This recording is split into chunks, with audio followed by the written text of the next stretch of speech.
السلام علیکم اسٹوڈنٹ، یہ کلاس 5ویں ہے، مضمون ہمارا اردو ہے اور موضوع آج کا جو ہے یہ بی بی فاطمہ رضی اللہ عنہا۔ بی بی فاطمہ رضی اللہ عنہا کون تھیں؟ ان کے بارے میں ہم پڑھیں گے، ان کے بارے میں جانیں گے۔ پڑھنے سے پہلے ایک چیز میں آپ کو بتا دوں کہ جب بھی ہم کسی شخصیات کے بارے میں پڑھتے ہیں، جب بھی کسی کے بارے میں ہم جانکاری لیتے ہیں تو کن چیزوں کی ہم ان کی جانکاری لیتے ہیں؟ تھوڑا سا ہم نے یہاں دکھایا ہے کہ ہم جب بھی کسی اشخاص کے بارے میں جاننا چاہتے ہیں، سب سے پہلے اس کی قوم اور خاندانی سلسلے کو جانا جاتا ہے کہ وہ کس قوم سے اور کس خاندان سے تعلق رکھتا ہے، اس کو بولتے ہیں شجرہ نسب۔ اس کے بعد اس اشخاص کی سیرت کیا ہوتی ہے، اس کا تعلیمی معیار کیا ہوتا ہے، اس کی زندگی جو ہے یہ غیر ازدواجی ہوتی ہے یا ازدواجی زندگی ہوتی ہے۔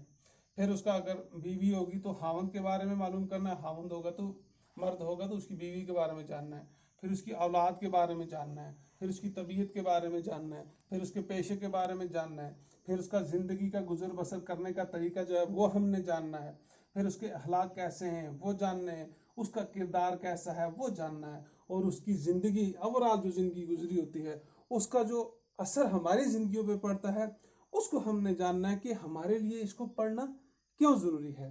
آج ہم جس کے بارے میں پڑھنے جا رہے ہیں وہ ہے حضرت بی بی فاطمہ رضی اللہ عنہ کہ وہ کون تھیں۔ سب سے پہلے اس کے بعد دیکھ لیتے ہیں کہ سبق کے اندر کچھ الفاظ دیے گئے ہیں، ہم ان کا معنی بھی جان لیں گے کہ وہ الفاظ کیا ہیں اور ان کے معنی کیا ہیں۔ صاحبزادی ایک لفظ دیا گیا ہے، جب آپ پڑھیں گے آپ کو لفظ آئے گا کہ صاحبزادی تھی۔ صاحبزادی کا مطلب ہوتا ہے بیٹی۔ دوسرا لفظ آیا خدمت گزار۔ خدمت گزار کا مطلب ہوتا ہے خدمت کرنے والی، کہ کس طرح وہ پیش آتی ہے۔ تیسرا ہے احترام۔ احترام کا مطلب ہوتا ہے عزت۔ بسر کرنا، گزارنا، دن گزارنا، زندگی گزارنی۔ ایثار، قربانی، یعنی کن چیزوں کے لیے وہ اپنے آپ کو قربان کرتی ہے۔ خاتون، خاتون کا مطلب ہوتا ہے معزز عورت۔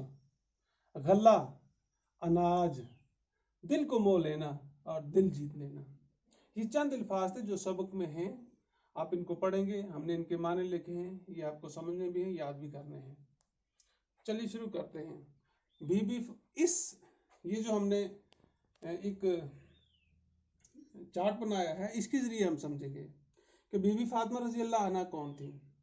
جہاں تک بی بی فاطمہ رضی اللہ عنہ کا تعلق ہے، یہ حضرت محمد مصطفیٰ صلی اللہ علیہ وسلم کی، یعنی وہ پیغمبر اسلام حضرت محمد مصطفیٰ صلی اللہ علیہ وسلم کی صاحبزادی تھی، یعنی ان کی بیٹی تھی۔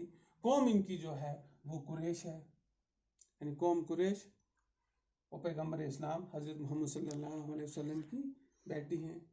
سیرت کے لحاظ سے بی بی فاطمہ رضی اللہ عنہ نیک خاتون ہیں، ان جیسا دنیا میں کوئی دوسرا آیا نہیں ہے۔